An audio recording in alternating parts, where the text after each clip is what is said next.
Welcome to I dream media. So ఈరోజు మనం మాదాపూర్లో ఉన్న ప్రముఖ యోగా గురు యోగిని అరుణాదేవి గారి యోగాశ్రమంలో ఉన్నాం. మెడిసినల్ ప్లాంట్స్ చాలానే ఉన్నాయి. సో మనం సిరీస్ చేస్తూ ఉన్నాము. అయితే మనం ఈరోజు చింత చెట్టు గురించి తెలుసుకుందాం. చింత చెట్టు చాలా రకాల అనారోగ్య సమస్యలను తొలగిస్తుందని చెప్తూ ఉంటారు. దీనిలో అనేక రకాల మెడిసినల్ వాల్యూస్ ఉన్నాయని కూడా చెప్తుంటారు. మరి ఇది ఏ అనారోగ్య సమస్యలకు ఎలా పనిచేస్తుంది, దీనిలో ఉన్న మెడిసినల్ వాల్యూస్ ఏంటి, ఎలా వాడుకోవాల్సి ఉంటుంది తెలుసుకుందాం. మనతో పాటు ఉన్నారు యోగా గురు అరుణాదేవి గారు. మ్యామ్ నమస్తే. నమస్తే మ్యామ్, సిరీస్ చేస్తూ ఉన్నాం మెడిసినల్ ప్లాంట్స్ గురించి. మీ యోగాశ్రమంలో అయితే ఎన్ని వందల మెడిసినల్ ప్లాంట్స్ ఉన్నాయో, కాసేపు ఇక్కడికి వస్తే ఇలా వాక్ చేస్తే చాలు అన్ని రకాల అనారోగ్య సమస్యలు తగ్గిపోతాయి. సో అయితే చింత చెట్టు జనరల్గా మనం ఏదో ఒక కర్రీ లాగా చేస్తాము అదే తెలుసు, కానీ మెడిసినల్ వాల్యూస్ ఉన్నాయి, మెడిసినల్ ప్రాపర్టీస్ చాలా ఉన్నాయి, అనారోగ్య సమస్యలు తగ్గిస్తుంది అంటారు. ఏ మెడిసినల్ వాల్యూస్ ఉన్నాయి, ఎలా వాడుకోవాలి? మామూలుగా అందరికి తెలిసింది చింత చిగురు రాగానే అందరూ పప్పు చింత చిగురు వండుకుంటారు, ఒట్టి చింత చిగురు కూర వండుతారు. నాన్ వెజ్ తినే వాళ్ళు అయితే ఇంకా చాలా రకాలుగా చేసుకుంటారు. చింత చిగురు చేపలు, చింత చిగురు రొయ్యలు, చింత చిగురు ఎండు. అసలు నాన్ వెజ్ వాళ్ళకైతే చింత చిగురుతో చాలా వెరైటీస్ ఉన్నాయి. వెజిటేరియన్ వాళ్ళకైతే కొంచెం తక్కువే. సో ఇవి అన్నీ మనకి అంటే వంటల్లో మనం తినడానికి వాడే. దీని మెడిసినల్ వాల్యూ ఏంటి అంటే మెయిన్ చింత చెట్టుకి నొప్పిని తగ్గించే గుణం, పెయిన్ కిల్లర్ లాగా పనిచేస్తుంది. ఎక్స్టర్నల్ యూజ్ కూడా పనిచేస్తుంది. జనరల్ గా మనం లోపలికి అని కాదు. ఇప్పుడు పారిజాతం మనం చెప్పాం, అవును, ఏమైనా నొప్పులు ఉంటే అది తీసుకోండి వాడండి అని. ఇది ఎలా వాడతామంటే, ఇప్పుడు ఈ ఆకులు ఉన్నాయి కదా, ఈ ఆకులు ఇట్లా ఆకులు తీసేసుకోవాలి. ముదిరిపోయిన ఆకులు, కొంచెం ముదిరిన ఆకులు ఊరికే ఇట్లా తీసేసుకుని, లేకపోతే ఇలా చిన్న చిన్న ముక్కల కింద చేసాలి. అంటే ముక్కలు ఎందుకు చేయమంటే మళ్ళీ ఇవి మనం ఉడకబెట్టినప్పుడు గట్టిగా అయ్యి గుచ్చుకుంటాయి అన్నమాట స్కిన్ కి. అందుకని ఇలా ఆకులు తీసేస్తాం. ఇట్లా ఆకులు నొట్టి ఆకుల కింద తీసేసి ఒక గుప్పుడు ఆకులు తీసుకోవాలి. సో ఇన్ని ఆకులు, ఎన్ని ఆకులు ఇంకా ఎక్కువ అంటే అన్ని ఎన్ని ఆకులు. ఈ ఒక్క ఆకు కూడా పనిచేస్తుంది. బాగా నొప్పులు ఉన్నాయంటే ఇంకా మీకు ఎంత కావాలంటే అంత, ఇంకా అన్ని ఆకులు తీసుకుని ఈ ఆకుల్ని ఏం చేయాలి అని అంటే, ఈ ఆకుల్లో ఒక నిమ్మకాయ కూడా అక్కర్లేదు, సగం చెక్క కోసి ఆ సగం చెక్కను మళ్ళీ 2 ముక్కల కింద కోసి ఈ ఆకులో పెట్టేసేయాలి.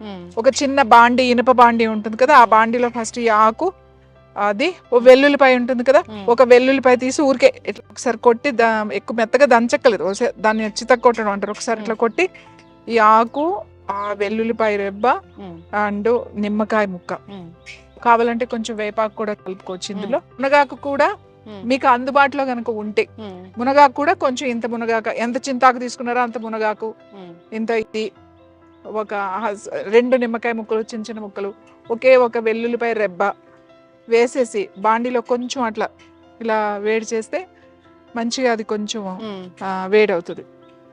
ఒకవేళ మీరు దాంట్లో కొద్దిగా నువ్వుల నూనె, 1 స్పూన్ నువ్వుల నూనె వేయండి, 2 స్పూన్లు అయిన 1 స్పూన్ నువ్వుల నూనె వేసి కొద్దిగా అవి ఊరికే తడవడానికి అంతే, ఇవి కొంచెం వేడి చేయండి. ఇది మనం ఆకుకూరలాగా మగ్గినట్టుగా అవుతుంది. అప్పుడు ఏం చేస్తారంటే, ఒక తెల్లని కోరా క్లాత్ ఉంటుంది కదా, తెల్లని బట్ట ఉంటుంది కదా కాటన్, దాంట్లో ఇది వేసేసి మన ఆ బట్టలో వేసి మూట కట్టాలి. మూట కట్టి అప్పుడు ఏం చేయాలంటే, ఆ నూనె ఉంటది కదా, ఆ వేడిది పెట్టి అది దాన్ని ఎక్కడ నొప్పి ఉంది, సపోజ్ నడు నొప్పి ఉంది, లేకపోతే ఈ భుజాల నొప్పులు ఉన్నాయి, లేకపోతే మెడ నొప్పి ఉంది, లేకపోతే ఈ సైడ్ నొప్పులు ఉన్నాయి, తర్వాత బాగా యాంకిల్ పెయిన్స్ ఉన్నాయి, తర్వాత నీ పెయిన్స్, మోకాళ్ళ నొప్పులు ఉన్నాయి, ఎక్కడ నొప్పి ఉండి మీకు వాపు వచ్చి నొప్పులు వచ్చినాయి, బెనికినవి, వీటికి ఏం చేస్తామంటే మూట కింద కట్టేసి ఆ మూటని వేడి చేస్తూ ఇట్లా, ఇప్పుడు రిస్ట్ పెయిన్ ఉందనుకోండి, ఇక్కడ పెయిన్ ఉందనుకోండి, ఇట్లా అంటూ ఉంటాం అన్నమాట. దాంట్లో నువ్వుల నూనె కూడా ఉంటుంది కదా. మళ్ళీ కొంచెం చల్లగా అయిన తర్వాత మళ్ళీ ఆ పెనం, దోశ పెనం అయినా పర్వాలేదు, చిన్న బాండి అయినా పర్వాలేదు, మళ్ళీ దాన్ని వేడిని ఇట్లా అనుకుని మళ్ళీ ఆ కొంచెం వేడి తట్టుకునే వేడిని ఇట్లా కాపడం అంటాం కదా, ఆ మూటని వేడి చేస్తూ ఉండాలి. ఈ ఆకులు మూట కట్టాం కదా, దాన్ని కట్టుకుంటూ ఇట్లా కాపడం పెట్టుకోవాలి. అలా ఒక 5 రోజులు 6 రోజులు కంటిన్యూస్గా కనుక మీరు చేశారు అంటే ఆ స్వెల్లింగ్స్ తగ్గి నొప్పులు చాలా బాగా తగ్గుతాయి. చింతాకు, ఒట్టి ఆకులన్నీ లేవండి, చింతాకు అయితే ఉంది మా దగ్గర అంటే చింతాకు ఒక్కటి కూడా మీరు అలా చేసుకో. ఇప్పుడు మీరు చెప్పిన నువ్వుల నూనె, వెల్లుల్లిపాయలు, చింతాకు, ఇవన్నీ కూడా పెయిన్ ని తగ్గించే గుణాలు ఉన్నవి. వాటి అన్నిటిని ఒక కాంబినేషన్ లో తీసుకున్నట్లయితే ఇంకా చక్కగా పనిచేస్తుంది. వాపు తగ్గుతుంది, తర్వాత మీకు నొప్పి తగ్గుతుంది. అంటే ఒకసారి పెట్టుకుంటే కాదు, కనీసం మనకి ఒక 5-6 రోజులు కంటిన్యూస్ గా, లేదా మీకు నొప్పి తగ్గే వరకు పెట్టుకోవాలి. మీకు ఒక 5 రోజులు పెట్టుకోగానే మీకు రిజల్ట్ తెలిసిపోతుంది. ఫస్ట్ డే ఏమవుతుందంటే ఎక్కడైనా నొప్పి ఉన్న దగ్గర పెడితే ఏదో కొంచెం ఎక్కువైనట్టే అనిపిస్తుంది. అమ్మో ఇది పెట్టాను ఎక్కువైందని ఏమో అనుకోకండి. ఒక 2-3 రోజులు అలా కంటిన్యూస్ గా పెట్టండి, అప్పుడు మంచి నొప్పి తగ్గుతుంది. యాంకిల్స్ నడవలేని వాళ్ళు కానీ ఏదైనా సరే చింతాకు నొప్పులకి బాగా తగ్గుతుంది. చింతాకు ఎక్కడంటే అక్కడ దొరుకుతుంది మీకు. రోడ్ల మీద పెద్ద పెద్ద చెట్లు ఉంటాయి, చింతాకు చెట్లు. సో మనకి ఇళ్లలో ఇవి పెంచుకోలేం కదా, బయట వెళ్ళినప్పుడు ఈ ఆకు తెచ్చుకుని చేస్తుంటే చాలా మంచిది. దీని గింజలు ఉంటాయి, చింతగింజలు కూడా చింత పిక్కలు అంటాం. చిన్నప్పుడు ఆడుకునే వాళ్ళం చింతపండు వచ్చినప్పుడు తీసేస్తాం కదా, ఆ గింజలను ఏం చేస్తారు అంటే పౌడర్ చేస్తారు, చింతగింజల పొడి. చింతగింజలు కూడా మెడిసినల్ వాల్యూస్ ఉన్నాయి, అలాగే ఈ ఆకులో కూడా మెడిసినల్ వాల్యూస్ ఉన్నాయి. ఇంకా చెప్పాలి అంటే ఇర్రెగ్యులర్ పీరియడ్స్ వస్తే ఈ చింత బెరడు ఉంది కదా, అది బాగా ముదిరిన బెరడు అన్నమాట. ఆ కింద కాండం ఉంటుంది కదా, బెరడు ముక్క తీసుకోవాలన్నమాట. ఆ ముక్క తీసుకుని దాన్ని ఏం చేయాలి అని అంటే భస్మం చేయాలి.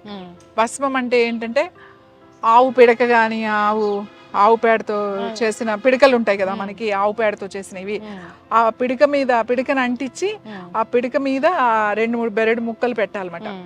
పెట్టి మనం అంటిస్తే అది బాగా కాలుతుంది కదా, అది కాలిన తర్వాత అది జాగ్రత్తగా తీస్తే అది భస్మం అవుతుంది అన్నమాట. దాన్ని మంచిగా మెత్తగా అలా చేసుకుని వస్త్రగాళికం చేసేసి ఆ మెత్తంది ఏదైతే ఈ బెరడు కాల్చామో ఆ పొడి తీసి పక్కన పెట్టుకుని రోజు, ముఖ్యంగా పిల్లలకి మెచ్యూర్ అయిన తర్వాత చాలా మంది తొందరగా మళ్ళీ రావు, పీరియడ్స్ డిలే అవుతూ ఉంటాయి, లేకపోతే ఇర్రెగ్యులర్గా వస్తూ ఉంటాయి, పీరియడ్స్ మధ్యలో ఆగిపోయి మళ్ళీ హార్మోన్ ఇన్బ్యాలెన్స్ అలాంటివి అవుతాయి. వాళ్ళకి ఆ భస్మాన్ని ఏం చేయాలంటే అరటిపండు ఉంటుంది కదా, కొంచెం అరటిపండు తీసి ఒక ముక్కలో ఒక 2 చిటికెలు భస్మ అరటిపండులో పెట్టి తినేసేయాలి. అరటిపండు తింటే చాలా బాగా పనిచేస్తుంది. మీరు అలా ఒక 10 రోజులు చేశారు అంటే పీరియడ్స్ రెగ్యులర్ అయిపోతాయి. అంటే ఓ 21 days అన్నా మీరు చెయ్యాలి, చేస్తే చాలా బాగా పనిచేస్తుంది. చింతబెరడు అంటే చాలా మందికి తెలియదు, కొన్ని పేర్లు వేరే ఉంటాయి.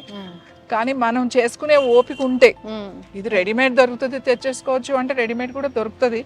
ఓపిక ఉండి మన దగ్గర అవకాశం ఉంటే అలా చేసుకుని కనుక తీసుకుంటే మంచి రిజల్ట్ వస్తుంది. ఖచ్చితంగా మ్యామ్, చాలా చక్కగా చెప్పారు. చింత చెట్టు అంటే జనరల్గా అవి మనం తీసుకుంటున్నామంటే దీనిలో మెడిసినల్ వాల్యూస్ ఉన్నాయని, కాకపోతే తెలియదు ఏ అనారోగ్య సమస్యలకు ఎలా వాడుకోవాలని. మీరైతే చాలా చక్కగా చెప్పారు, పెయిన్ కిల్లర్ ఎలా పనిచేస్తుందని, ఇన్ఫ్లమేషన్ తగ్గిస్తుంది అని.